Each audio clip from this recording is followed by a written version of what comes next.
மா ஏன் ஜாமி என்ன நைட்டும் அவ்வளோ நேரம் எழுதிட்டே இருந்தா இப்பயும் எழுதிட்டே இருக்கிறேன். எவ்வளோதான் கொடுத்துருக்குறாங்க எழுதிட்டே இருக்கிறீ? விடிய விடிய எழுதிட்டு விடிஞ்சும் எழுதுற.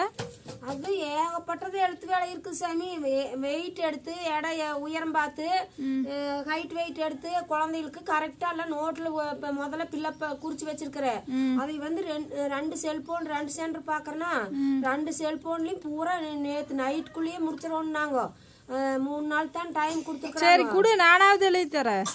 இது உனக்கு தெரியாது சாமி. ஏற்கனவே நீ செஞ்சுட்டு இருந்தீங்கன்னா கூட நீட்டா நல்லா செஞ்சிருவேன். இது சொல்லி நான் எனக்கும் சொல்லி கொடுக்கறக்கும் சொன்னா தப்பா புரிஞ்சும் புரியாமையும் போட்டு ஏதாச்சும் தப்பாயிடுச்சுன்னா பேசுவாங்க.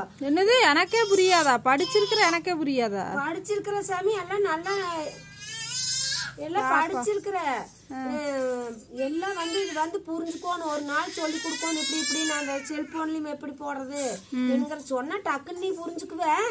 ஆனா ஏதாவது தப்பாயிருன்னு நானே பயந்துட்டு மாத்திக்கி இது போட்டு விட்டோம்னா அந்த குழந்தைக்கு போடுற வெயிட் இந்த குழந்தைக்கு எழுதி விட்டோம்னா அப்ப ஃப்ரீயா இருக்கிறனால ஒரு நாள் சொல்லி கொடுத்தீங்கன்னா நான் எழுதுவேன். சரி நான் சொல்லி கொடுக்குறேன். எனக்கு நம்ம ஒர்க் அதிகமா இருந்துன்னு உனக்கு சொல்லித்தரேன். இல்லைன்னா நீயும் எழுதி குடிச்சா கொஞ்சம் ஈஸியா சொல்லாம எழுதிக்கலாம். சரி சொல்லு. வீடியோ பார்த்துட்டு இருக்கிற என் இனிய உறவுகளுக்கு வணக்கம். எல்லாரும் வணக்கம். எல்லாரும் நல்லா இருக்கிறீங்களா? எல்லாரும் என்ன காப்பி சாப்பிட்டீங்களா? எல்லாருக்கும் வணக்கம்.